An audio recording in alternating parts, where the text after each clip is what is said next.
Okay, today my topic is more or less revolving around food. Okay, so when topic of discussion actually revolves around food, right? Be it comfort food, junk food, ethnic food, it certainly brings about a certain set of emotions that's tag along attached to them.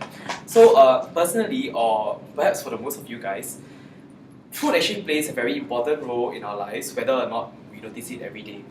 So, food works its wonders in contributing to our modern lifestyle in more one way or another. For example, such as lifting our mood when we're down, relieving stress when things get a little hectic in our schedule, and ultimately keeping us going for the rest of the days so that we can carry on our lessons and our daily activities.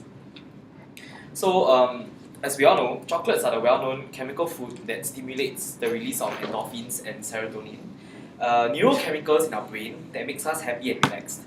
So, blueberries, tunas, and almonds are actually food that help us relieve stress and they are rich in antioxidants and good nutrients that keep our body feeling healthy. And finally, there is the food that brings you to the comfort of home or ignites the memories of your very early childhood, which then brings me to the main topic of my speech today, where I'll be teaching you guys how to prepare one of my most favorite childhood dishes, which is my grandmother's favorite lotus and pork ribs. So this particular recipe is relatively stress-free, and it does not require any heavy cooking or cleaning afterwards, which adds on to the bonus of having a dish around for a meal. So, okay, firstly, you just make sure that you have like the necessary ingredients that you already prepared within reach. Mainly 6 to 8 pieces of scallops, half lotus root, a whole carrot that's chopped up, 150 grams of peanuts, 8 to 9 dates, and finally 300 grams of your desired protein. It can actually be pork or chicken or any other protein which actually suits your taste or preference better. So secondly, get ready a large pot and fill it with at least 1.5 liters of water, setting it to a boil, and simultaneously boiling all the protein in a separate pot to get rid of all the scum on the surface of it. And then thereafter, simply place all the ingredients in a large pot of boiling water and turn it down to simmer for 4 to 6 hours, and adding salt to taste 1 hour before serving.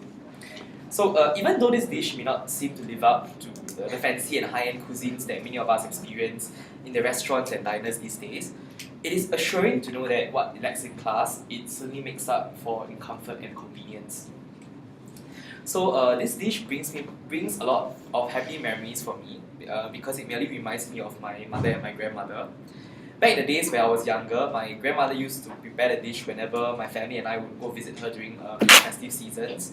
But now that she's no longer around, my mother actually took over the baton and in upholding the dish through our family heritage.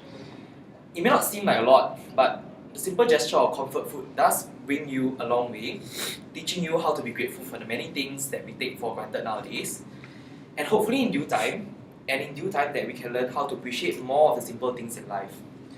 To end off my speech, I'm glad that I have the opportunity to share with you guys what my comfort food means to me, and I hope you guys would have taken a little more time and effort to appreciate the food that you may have been taken for granted in our daily lives. And with that, I thank you for your kind attention.